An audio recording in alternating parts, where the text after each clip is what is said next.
बोलिए भगवान श्री कृष्ण कन्हैया लाल की जय। हम श्री डोंगरे जी महाराज के प्रवचनों का श्रवण कर रहे हैं। उन्होंने श्रीमद् भागवत के ऊपर बड़ी अच्छी टीका करी है और उसके अंदर केवल रस ही रस है। कल कथा में हमने श्री भीष्म पितामह जी महाराज जो कि परम भागवत हैं, किस प्रकार से उन्होंने भगवान श्री कृष्ण की पूजा की उसके विषय में श्रवण किया। उसके बाद भगवान वहां से चले तो आज कथा वहां से आरंभ होती है। तो भगवान रथ पे विराजमान हैं, जा रहे हैं। तो रास्ते में जो लोग उन्हें देख रहे हैं उनकी वार्ता हो रही है। अरे सखी, तू जानती है यह कौन जा रहा है? प्रलय काल में सभी को पेट में रखकर शेष शैया में शयन करने वाले आदि नारायण परमात्मा यही है। प्रलय काल में जीव माया में अंधकार में छिपा हुआ रहता है। सृष्टि के प्रारंभ में भगवान एक एक जीव को खोजकर बाहर निकालते हैं और प्रत्येक के कर्म के अनुसार प्रत्येक को जन्म देते हैं। पर फिर प्रभु जगत में छिप जाते हैं। भगवान जीव से कहते हैं, एक बार जब तुम छिप गए तब मैंने तुम्हें ढूंढ कर बाहर निकाला। अब मैं छिप जाता हूं, तुम मुझे ढूंढ लेना। संसार की रचना करके परमात्मा जगत में छिप गए हैं। परमात्मा को ढूंढने का प्रयत्न करिए। लाला को लुक्का छिपी का खेल बहुत पसंद है। श्री बाल कृष्ण लाल गोकुल में लुक्का छिपी का खेल खेल रहे हैं। बच्चे जब छिप जाते हैं तब कन्हैया उन्हें खोजने जाता है, और जब कभी कन्हैया छिप जाते हैं तब बच्चे उन्हें खोजने जाते हैं। यह जीव और ईश्वर का खेल है। अनेक देशों को पवित्र करते हुए द्वारकानाथ द्वारका पधारे हैं। द्वारका में सबको दर्शन की उत्कंठा थी। प्रभु ने अनेक स्वरूप धारण किए हैं और सबसे एक ही समय में वे मिलते हैं। सबको आनंद दे रहे हैं। श्री कृष्ण भगवान योगेश्वर हैं। सबको लगता है कि मुझसे उनका बहुत प्रेम है। पहले वे मुझसे मिले, मेरे से बात किए। 11वें अध्याय में कृष्ण जब द्वारका पधारते हैं उस समय की कथा का वर्णन है। 12वें अध्याय में परीक्षित के जन्म की कथा है। द्वारकानाथ द्वारका में पधारे हैं। इस पवित्र बेला में उत्तरा ने बालक को जन्म दिया। बालक चारों ओर देखता है कि किसी के भी आगमन पर उसे ध्यान से देखता है। उस बालक को याद आ रहा है कि जब मैं माँ के पेट में था तब मैंने 4 हाथ वाले एक पुरुष को देखा था। बहुत तेजस्वी पुरुष थे और अपनी गदा से ब्रह्मस्त्र तेज का नाश करते थे। वे कहाँ हैं? बालक सब में परमात्मा को खोज रहा है। इससे उस बालक का नाम रखा गया परीक्षित। युधिष्ठिर महाराज ने ऋषियों को बुलाया है। ऋषियों ने कहा, यह बालक महान राजा होगा, बड़ा यज्ञ करेगा, परंतु सर्पदंश से इसकी मृत्यु होगी। किंतु अंतकाल में उसे महान आत्मा के दर्शन होंगे, उसकी मृत्यु मंगलमय होगी। यह इसका अंतिम जन्म है। परीक्षित धीरे धीरे बड़े हो रहे हैं। 13वें अध्याय में धृतराष्ट्र के मोक्ष की कथा है। विदुर जी यात्रा करते करते घर आते हैं। विदुर जी ने 36 वर्ष यात्रा की है। संत तीर्थ यात्रा करके तीर्थों को पावन करते हैं। तीर्थ कुर्वन्ति तीर्थानी। विदुर जी ने सुना कि कौरवों का विनाश हुआ है। हस्तिनापुर के सिंहासन पर धर्मराज विराजित हैं। विदुर जी का भाई धृतराष्ट्र के प्रति प्रेम भाव है। सो बच्चे मर गए पर अभी तक घर नहीं छोड़ा है। ये घर में मरेंगे तो इनका मरण बिगड़ेगा। इस घर में मैं फिर जन्म लेना पड़ेगा। घर में उन्हें अति आसक्ति है। यही सोचकर विदुर जी धृतराष्ट्र का मरण सुधारने आए हैं। सबको आनंद हुआ है। वे धृतराष्ट्र को मध्य रात्रि में समझा रहे हैं। तुम्हारे मुख पर मृत्यु की छाया दिख पड़ती है। जिस भीम को विष के लड्डू खिलाए, इस भीम के घर के शक्कर के लड्डू खाने में तुम्हें शोभ नहीं होता। पांडव धर्म की मूर्ति है। तुम्हारे वैर भाव का बदला प्रेम भाव से देते हैं। तुम में बुद्धि है कि नहीं? अब जाने का समय आ गया है, फिर भी तुम्हें विचार नहीं आता। इस घर में तुम्हारी मृत्यु होगी तो इसी घर में तुम्हें पुनः जन्म लेना पड़ेगा। तुम्हारा मरण बिगड़ेगा। धृतराष्ट्र कहते हैं, मैं समझ रहा हूं, मुझे बुरे स्वप्न आते हैं और मैं अंधा हूं, क्या करूं, कहाँ जाऊं? विदुर जी कहने लगे, चलो मैं तुम्हें ले चलूं। दिन में तो धर्मराज तुम्हें जाने नहीं देंगे। धृतराष्ट्र को इस तरह समझाकर मध्य रात्रि में गंगा तट पर हरिद्वार के पास सप्त स्तोत्र तीर्थ में विदुर जी धृतराष्ट्र को ले आए। हिमालय से गंगा जी निकलती हैं। रास्ते में 7 ऋषि बैठे हैं। ये सातों ऋषि हाथ जोड़ खड़े हो गए। वे गंगा जी की स्तुति करते हैं, माता को मना रहे हैं।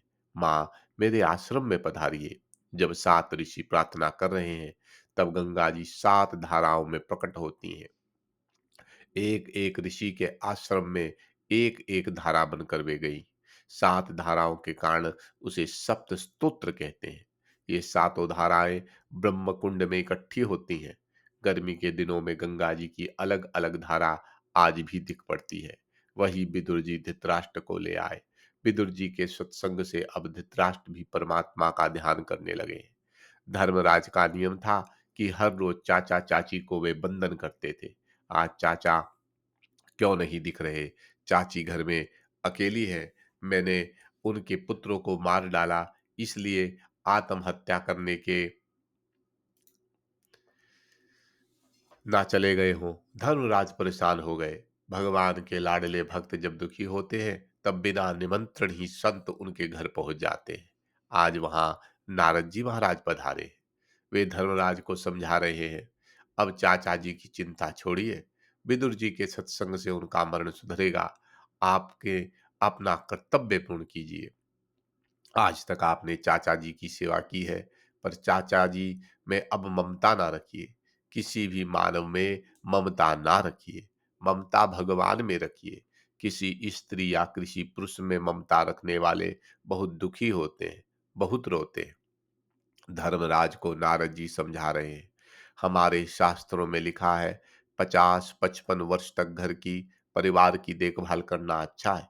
55 के बाद यह ममता अच्छी नहीं है। 50-55 के बाद पुत्रों को घर सुपुर्द कर दीजिए और पुत्रों को भगवान के सुपुर्द कर दीजिए। भगवान से व्यतीत कहिए कि पुत्र आपके हैं, मेरे नहीं। 55 वर्ष व्यतीत होने पर प्रायः पुत्र का विवाह हो जाता है। पुत्र वधू घर में आ जाती है। तब मन से निश्चय करिए कि अब मेरा वानप्रस्थ शुरू हुआ है। घर में पुत्र वध के आ जाने पर कितनों का घर से मोह नहीं छूटता।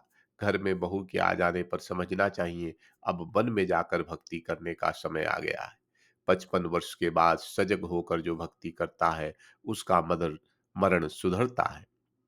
55 वर्ष के बाद भी जो घर में परिवार में आसक्ति रखता है, उसका मरण बिगड़ता है। धर्मराज को नारद जी समझा रहे हैं, अब 6 महीने ही शेष है। चाचा की चिंता ना करिए, अब आप अपनी चिंता करिए। कितने ही लोग हैं कि मृत्यु शैया पर पड़े हैं और घर की चिंता कर रहे हैं। इस भांजे का क्या होगा? पुत्री का क्या होगा? अरे, मृत्यु के बाद आपका क्या होगा, इसकी चिंता कीजिए। यह सोचिए कि मृत्यु के बाद मेरा क्या होगा, मैं कहाँ जाऊंगा? आप अपनी स्वयं की चिंता करिए। 55 वर्षों के बाद परिवार की चिंता छोड़िए। प्रभु को सौंपिए सब कुछ। सब जीवों में एक ही परमात्मा है। उसी परमात्मा को परखने का प्रयत्न करिए। चाचा के लिए रोइए नहीं, अपना मरण याद रखिए। मुझे अपनी मृत्यु को सुधारना है, ऐसा निश्चय कीजिए। 6 ही महीने बाकी हैं। 6 महीने के बाद द्वापर पूरा होगा और कलयुग का आरंभ होगा। भगवान सब धाम में पधारे हैं। ऐसा समाचार मिलने पर सब कुछ छोड़कर हिमालय की ओर पारण करना। नारद जी ने इस तरह धर्मराज को सावधान कर दिया। 14वें और 15वें अध्याय में पांडव प्रभु के धाम में जाते हैं, उसका वर्णन आता है। द्वारका के नाथ की उपसंहार करने की इच्छा हुई। प्रभु ने सोचा मेरे बाद यह स्वर्ण की द्वारका ना रहे तो अच्छा है। प्रभु ने अपनी इच्छा से स्वर्ण की द्वारका का समुद्र में डुबा दी। यह तो प्रभु ने अच्छा ही किया कि इस युग में स्वर्ण की द्वारका को रखा ही नहीं। उसे स्वर्ण ही रखा होता तो भगवान जान रहे थे कि कलयुग में लोग कैसे होंगे। कलयुग के लोग द्वारका को छिन्न भिन्न कर दें, इससे मैं ही डुबा दूं तो क्या बुरा। सब इच्छा से जो उपसंहार करता है, उसे बहुत शांति मिलती है। जिसे अनिवार्य रूप से कुछ छोड़ना है, उसे बहुत त्रस्त होना पड़ता है। जो समझकर सब सर्वस्व छोड़ देता है और परमात्मा के साथ प्रेम करता है, वह इस संत्रासा से बच जाता है। प्रभु ने संसार को दिव्य आदर्श दिखाया कि मेरे बाद यह द्वारका ना रहे। यादवों में कला हुआ, स्वर्ण की द्वारका डुबा दी, यादवों का विनाश हुआ, भगवत इच्छा से ही यह सब हुआ। उस समय धर्मराज को अनेक अपशकुन दिखाई पड़े। वे भीमसेन से ये बात कर रहे थे। भीम, नारद जी का कहा हुआ समय अब आ गया है। मेरे पवित्र राज्य में अब कली का प्रवेश हुआ है। मुझे लगता है कि लोग झूठ बोल रहे हैं। मैंने जीवन में एक बार झूठ बोला है और अभी तक मैं पछता रहा हूँ। इसका मुझे बहुत दुख हो रहा है। अब तो झूठ बोलने में किसी को जरा भी दुख नहीं होता। मेरे राज्य में अब चोरी होने लगी है। यही कलयुग के लक्षण है। अब कुछ ना कुछ दुख की बातें सुननी ही पड़ेंगी। धर्मराज भीमसेन से ये बात कर रहे थे। उसी समय द्वारका से अर्जुन का आगमन हुआ। अर्जुन ने आकर धर्मराज को प्रणाम किया। धर्मराज ने आशीर्वाद दिया। अर्जुन के मुख पर तेज नहीं है। यह देखकर धर्मराज पूछने लगे, तुम्हारा सब तेज कहाँ गया? किसी ने तुम्हारा अपमान किया क्या? बहुत अपमान होता है, तब चेहरा निस्तेज हो जाता है। आंगन में आए भिखारी को भोजन दिए बिना तुमने भोजन किया है क्या? गृहस्थ का धर्म है, मध्यकाल में जो आंगन में आता है उसे थोड़ा बहुत देना चाहिए। देने से कम नहीं होता, देने से बढ़ता है। किस वेश में कौन आता है इसका पता नहीं। बड़े बड़े ऋषियों और साधुओं को भी भिखारी के परिवेश में घूमते देखा गया है। तुमने किसी स्त्री का चिंतन किया है क्या? पुरुष किसी भी पर स्त्री का चिंतन करता है या स्त्री किसी पर पुरुष का ध्यान करती है तो व्यभिचार का सा पाप लगता है। मेरा भाई अर्जुन ऐसा पाप नहीं कर सकता। मध्य रात्रि के समय सुंदर श्रृंगार से सजी उर्वशी अर्जुन से मिलने आई थी। अर्जुन के मन में, अर्जुन की आंखों में विकार नहीं आया। अर्जुन का मन गंगा जल सा शुद्ध है। उर्वशी को उसे बंधन किया। उर्वशी ने कहा, मैं काम भाव से आई हूँ। अर्जुन ने कहा, आपका कैसा भाव हो, मेरा तो मातृ भाव है। उर्वशी ने कहा, मैं स्वर्ग की अप्सरा हूँ, मुझे पाप नहीं लगता, तुम्हें भी पाप नहीं लगेगा। अर्जुन ने कहा, मैं भारत खंड का मानव हूँ, मेरा भारत देश स्वर्ग से भी श्रेष्ठ है। भारतीय संस्कृति कहती है प्रत्येक स्त्री के प्रति मातृभाव रखो। अर्जुन बोले, माँ मैं तुम्हारा बालक हूँ। उर्वशी ने कहा, मैं तुम्हें श्राप दूंगी। अर्जुन ने जवाब दिया, माँ तुम्हें जो योग्य प्रतीत हो वही करना, मैं तुम्हें बंधन ही करूंगा। एकांत में जो काम को मारता है वही सच्चा वीर है, और काम की मार से जो परास्त हो जाता है वह निर्बल है। मेरा अर्जुन वीर है, वह ऐसा पाप कभी नहीं करेगा। आज तुम्हारे मुख पर तेज नहीं है, इस पर मुझे कलयुग के लक्षण दिख रहे हैं। तुम्हें प्राण से भी प्रिय श्री कृष्ण का वियोग तो नहीं हुआ है। धर्मराज एक एक नाम लेकर कुशल समाचार पूछ रहे हैं। द्वारका में सब क्या कर रहे हैं? आनंद में है ना? श्री कृष्ण के वियोग में अर्जुन व्याकुल हुए हैं। अर्जुन वीर है, पर बालक सदस्य रो रहे हैं। कहते हैं, बड़े भाई अब मैं आपसे किसका कुशल समाचार कहूं? भगवान श्री कृष्ण स्वधाम पधारे हैं। प्रभु है, प्रभु स्वधाम में पधार गए हैं। यह सुनकर धर्मराज बहुत व्याकुल हो गए। सिंहासन पर विराजित थे किंतु गिर पड़े। श्री कृष्ण के बिना जीवन व्यर्थ है। प्रभु ने मुझे आज्ञा ना की और सावधान में पधारे। यह जीवन अब किसके लिए? श्री कृष्ण के वियोग में अर्जुन श्री कृष्ण का स्मरण कर रहे हैं। वे परमात्मा के एक एक उपकार को याद कर रहे हैं। याद करते हुए कहते जा रहे हैं, मैं उनको समुचित रूप से पहचान ना सका। मुझ पर उनका अतिशय प्रेम भाव था। मुझे याद आ रहा है, उन्होंने मुझे से एक बार कहा था कि अर्जुन तुम मुझे बहुत प्रिय हो, तुम कुछ मांग लो, तुम जो मांगोगे वही मैं दूंगा। मेरी बुद्धि भ्रष्ट थी। मैंने मांगा कि युद्ध में मेरी विजय हो, मुझे मांगना आया नहीं। आज श्री कृष्ण वियोग में मुझे प्रीति हुई है कि मुझ में जो शक्ति थी वह मेरी नहीं थी, वह तो प्रभु का प्रसाद था। मेरे हाथ से ये सब काम करवाने की प्रभु की इच्छा थी। मैं जहाँ गया वहाँ विजय हुई। पर आज श्री कृष्ण वियोग में मैं जब चला आ रहा हूँ, तब रास्ते में डाकुओं ने मुझे लूट लिया। मुझे उन्होंने बहुत मारा और मेरी पराजय हुई। आज मुझे विश्वास हो गया कि जहाँ सर्वत्र मेरी विजय हुई, वहां वह मेरी नहीं प्रभु की शक्ति की विजय थी। मुझे श्री कृष्ण के प्रथम दर्शन द्रौपदी के स्वयंवर में हुए, वहां मत्स्य वध करना था। यह मन भटकती मछली सा है, जो मन को मारता है उसे द्रौपदी मिलती है। द्रौपदी कृष्ण भक्ति है। भक्ति वही कर सकता है जो मन को मारता है। उस समय परमात्मा ने मेरी ओर देखा, मुझ में शक्ति का संचार हुआ। मैंने मत्स्य वध किया। श्री कृष्ण ने भरी सभा में द्रौपदी का अपमान से बचा लिया था। बड़े भाई, आपको याद है ना, दुर्योधन ने क्या किया था? 4 महीने तक दुर्वासा मुनि को उसने घर में रखा। दुर्वासा ऋषि का ऐसा नियम था कि 10,000 ब्राह्मणों को जो भोजन कराए, उसके घर भोजन करते थे। दुर्योधन ने 4 महीने तक संतों की सेवा की, पर सेवा सद्भाव से नहीं, दुर्भाव से की थी। कार्तिक मास के शुक्ल पक्ष में द्वादशी के दिन दुर्वासा ऋषि से दुर्योधन ने कहा कि मेरे भाई पांडव वन में घूम रहे हैं, आज वहां जाकर पारण करिए और उन्हें आशीर्वाद दीजिए। दुर्योधन बहुत दुष्ट था, सोचा कि महाराज का उपवास है। सूर्यदेव ने द्रौपदी को अक्षय पात्र दिया था, परंतु द्रौपदी के भोजन कर लेने के बाद उस पात्र से कुछ निकलता नहीं है। इन ब्राह्मणों को पांडवों तक पहुंचने में देर हो जाएगी। तब तक द्रौपदी का भी भोजन हो चुका होगा। इससे अक्षय पात्र से कुछ नहीं मिलेगा। दुर्वासा को भोजन नहीं मिलेगा तो वे क्रोध करके पांडवों को शाप देंगे। पांडवों की दुर्गति होगी। दुर्वासा ऋषि भोले थे, दुर्योधन की कपट चाल को ना जान पाए। उन्होंने दुर्योधन से कहा, कल निर्जला एकादशी का व्रत किया है, आज द्वादशी का बड़ा दिन है, पारण करूंगा, तुम्हें आशीर्वाद दूंगा और बाद में वहां जाऊंगा। दुर्योधन ने कहा, महाराज, मुझे तो बहुत आशीर्वाद मिले, अब पांडवों को भी आशीर्वाद दीजिए। सूर्यनारायण ने पांडवों को अक्षय पात्र दिया था। उसमें संकल्प के अनुसार अन्न मिलता था। सूर्य की त्रिकाल उपासना करने वाला कभी दरिद्र नहीं होता। सूर्योदय और सूर्यास्त के समय में भक्ति करिए। सूर्यनारायण में परमात्मा के दर्शन करिए। सूर्यनारायण की त्रिकाल भक्ति करने वाले को रोग नहीं होते। पांडव जब वन की ओर जाने के लिए चले, तब सूर्यनारायण को दया आ गई, उन्हें अक्षय पात्र दिया। इस अक्षय पात्र से संकल्प के अनुसार अन्न निकलता था। आंगन में पधारे साधु संतों से, ब्राह्मणों से द्रौपदी जी हाथ जोड़कर पूछती, महाराज, आपकी आज क्या भोजन लेने की इच्छा है?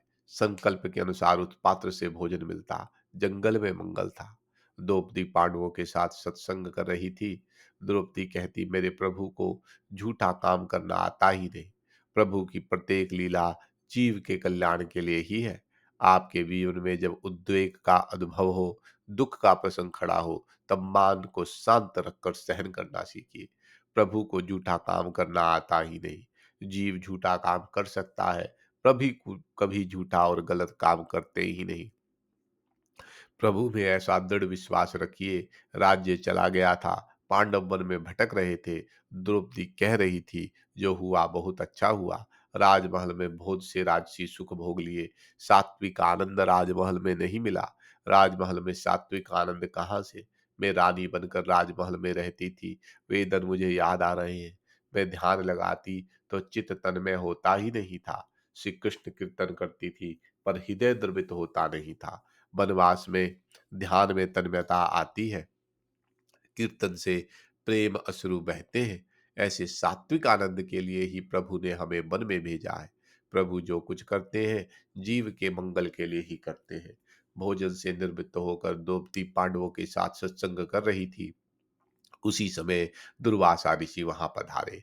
धर्मराज ने खड़े होकर पुष्पों से उनका स्वागत किया। दुर्वासा ऋषि ने कहा, ये 10,000 ब्राह्मण आपके घर भोजन करने आए। सुबह से हम हस्तिनापुर से निकले हैं। कल की एकादशी का निर्जला व्रत था, हमें अब बहुत भूख लगी है। धर्मराज ने हाथ जोड़कर प्रणाम किया और कहा, आपने बहुत कृपा की, इन ब्राह्मणों की सेवा का लाभ हमें मिलेगा। आप चलते ही आ रहे हैं, आपको थकान होगी, एक बार गंगा जी में स्नान करिए, तब तक भोजन तैयार हो जाएगा। दुर्वासा ऋषि ने कहा, स्नान की तो सबकी इच्छा है, पर भूख भी बहुत लगी है, हम स्नान करके आते हैं, तब तक भोजन तैयार हो जाना चाहिए। धर्मराज ने कहा, हाँ महाराज, सब कुछ तैयार होगा। धर्मराज धीर गंभीर है, मति उनकी शांत है। वे सोचते हैं, अति दुख में भी मैंने अपना धर्म नहीं छोड़ा है, अति दुख में भी मैंने पाप किया नहीं, अति दुख में भी मैंने प्रभु को बुलाया नहीं। ठाकुर जी की यह कैसी लीला कर रहे हैं, मैं यही देखना चाहता हूँ। धर्मराज शांति से ध्यान में बैठ गए। घर में एक दाना भी नहीं। द्रौपदी के भोजन ले लेने के बाद अक्षय पात्र से कुछ नहीं मिलता। धर्मराज जान रहे हैं यह रहस्य, पर फिर भी शांति से परमात्मा का स्मरण करने लग गए। भीम अर्जुन थोड़े से घबरा गए। द्रौपदी भी अत्यंत व्याकुल हो गई। उन सब ने सुना था कि दुर्वासा क्रोधी स्वभाव के हैं। कदाचित शाप देंगे। द्रौपदी प्रेम से प्रभु को पुकारने लगी। उनका आर्तनाद प्रभु के कानों तक पहुंचता है। द्रौपदी प्रेम से पुकार रही है, हरे कृष्ण कृष्ण कृष्ण हरे हरे। यह जीव योग्य नहीं है, पर आप अति उदार हैं।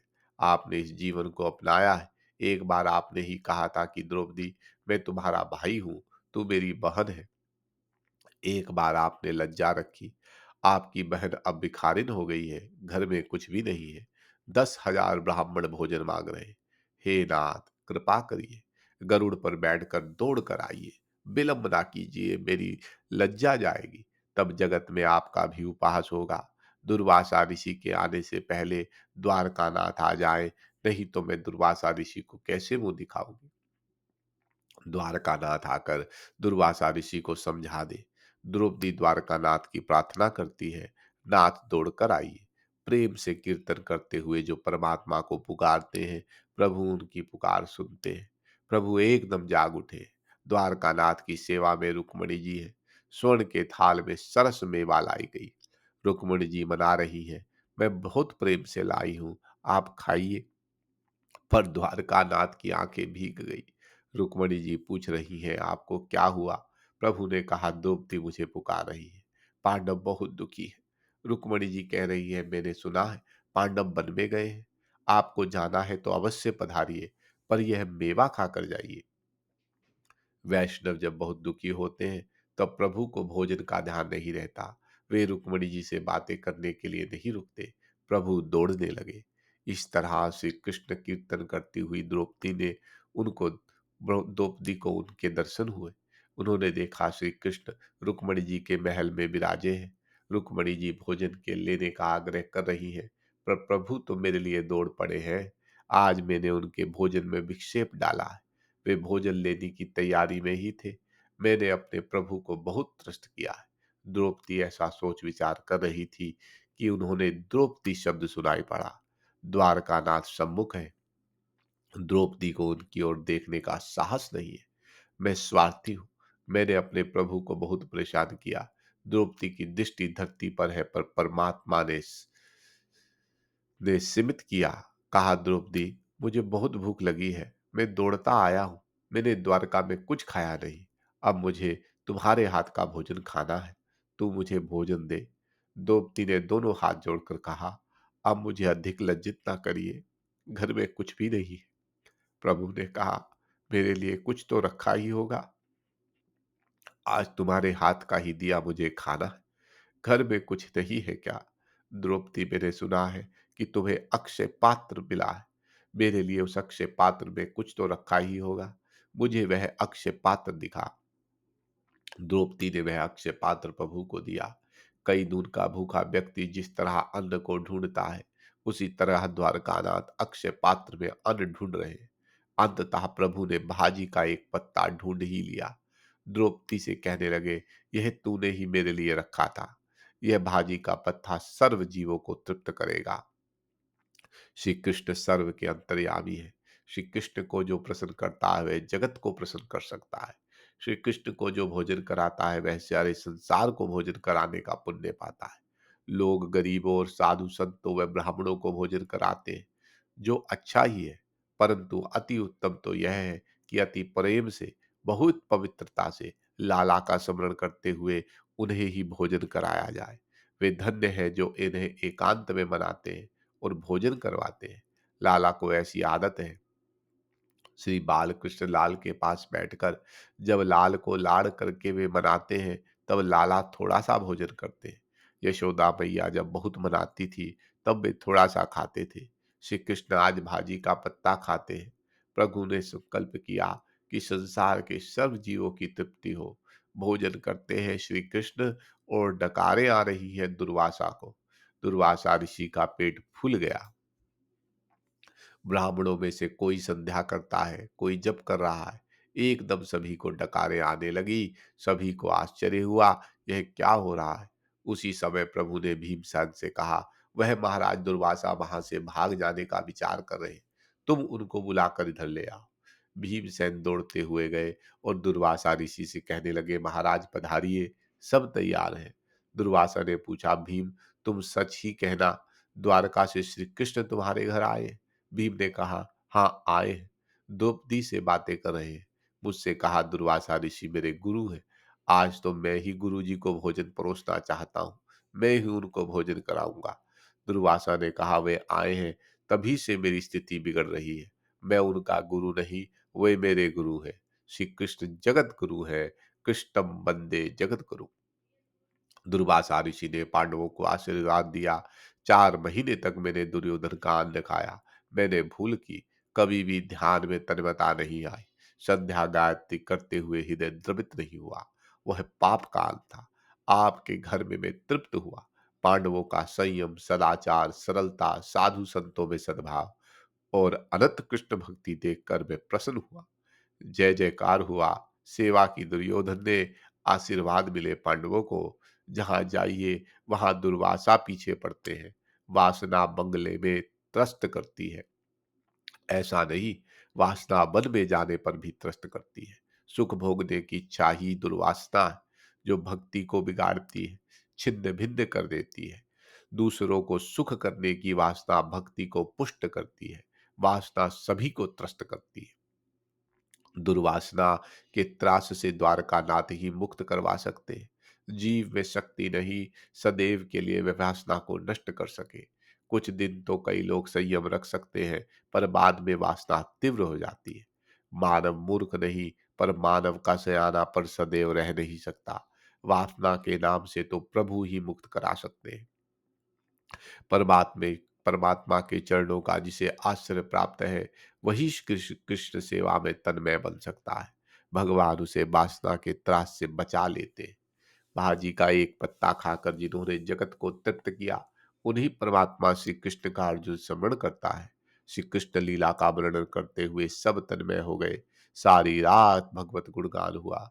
प्रातः काल हुआ। युधिष्ठिर ने परीक्षित को बुलाया और कहा, आज से तुम राजा हो। परीक्षित को राज्य दे दिया गया। पांचों पांडव द्रौपदी के साथ हिमालय में प्रयाण कर गए। हस्तिनापुर छोड़ते समय युधिष्ठिर आंखें होने पर भी किसी को देखते नहीं, कान होने पर भी किसी को सुनते नहीं। हस्तिनापुर की प्रजा बार बार उन्हें प्रणाम कर रही है। प्रजा सोचती है कि ऐसे राजा थे नहीं और आगे भी नहीं होंगे। इनके राज्य में हम बहुत सुखी हुए। धर्मराज अब कहीं दिखते नहीं, ना कहीं सुनते हैं। हिमालय में पांडव गए। उन्होंने केदारनाथ की पूजा की। जीव और शिव का अंतिम मिलन वहां होता है। केदारनाथ में ऐसी मर्यादा है कि शिव जी की पूजा के बाद स्त्री हो या पुरुष, सभी शिव जी को आलिंगन में लेते हैं। जीव और ईश्वर का वहां मिलन होता है। वहीं जीव भाव दूर हो जाता है। केदारनाथ से ऊपर जाने पर निर्वाण पथ आता है। उस महापुरुष सतपथ कहते हैं। पांडव जीव भाव छोड़कर उसी पथ पर गए। 4 पांडव शरीर छोड़कर प्रभु के धाम में गए। अकेले धर्मराज सदेह धाम में गए। वेदांत कहता है, ज्योति में ज्योति मिलती है, आत्मा परमात्मा में मिल जाती है। पर भक्ति में ऐसी शक्ति है, जो निरंतर भक्ति करता है उसका शरीर भी दिव्य हो जाता है। वह दिव्य शरीर के साथ परमात्मा में मिल जाता है। अकेले धर्मराज देह धाम में गए। मीराबाई सदेह गई थी। तुकाराम महाराज की समाधि नहीं है। तुकाराम महाराज का श्राद्ध नहीं है। जो शरीर छोड़ता है उसका श्राद्ध होता है। तुकाराम महाराज विठ्ठल नाथ जी की भक्ति करते करते सदेह धाम में गए। मीराबाई सदेह द्वारका नाथ में समाविष्ट हो गई। मीराबाई के श्रीअंग का किसी से स्पर्श नहीं हुआ। अग्नि संस्कार नहीं, जल संस्कार भी नहीं। वे द्वारकानाथ के स्वरूप में समाविष्ट हो गई। मीराबाई का चरित्र अति दिव्य है। पांडव प्रभु के धाम में गए। पांडवों के मरण की यह कथा नहीं, यह परायण की कथा है। मरण और परायण में बहुत फर्क है। स्नान नहीं, संध्या नहीं, अभिवित अवस्था में हाय हाय करके जो प्राण छोड़ता है उसका मरण हुआ, ऐसा कहा जाता है। पर अंतिम दिन तक जो स्नान करता है, परमात्मा का ध्यान करता है, श्री बाल कृष्ण लाल को दूध से नहलाकर, लाला का श्रृंगार करके, भोग चढ़ाकर, लाला की आरती करके, जो श्री कृष्ण दर्शन और स्मरण करते करते आनंद में शरीर छोड़कर प्रभु के धाम में जाता है, वह मरा नहीं, वह अमर हो गया। पांडवों का मरण मंगलमय हुआ। पांडव प्रभु के धाम में गए। आज की कथा को यहाँ विराम। कल परीक्षित महाराज को शाप और सुखदेव जी महाराज का आगमन होगा। श्री कृष्ण गोविंद हरे मुरारी, हे नाथ नारायण वासुदेवा। श्री कृष्ण गोविंद हरे मुरारी, हे नाथ नारायण वासुदेवा। श्री कृष्ण गोविंद हरे मुरारी, हे नाथ नारायण वासुदेव।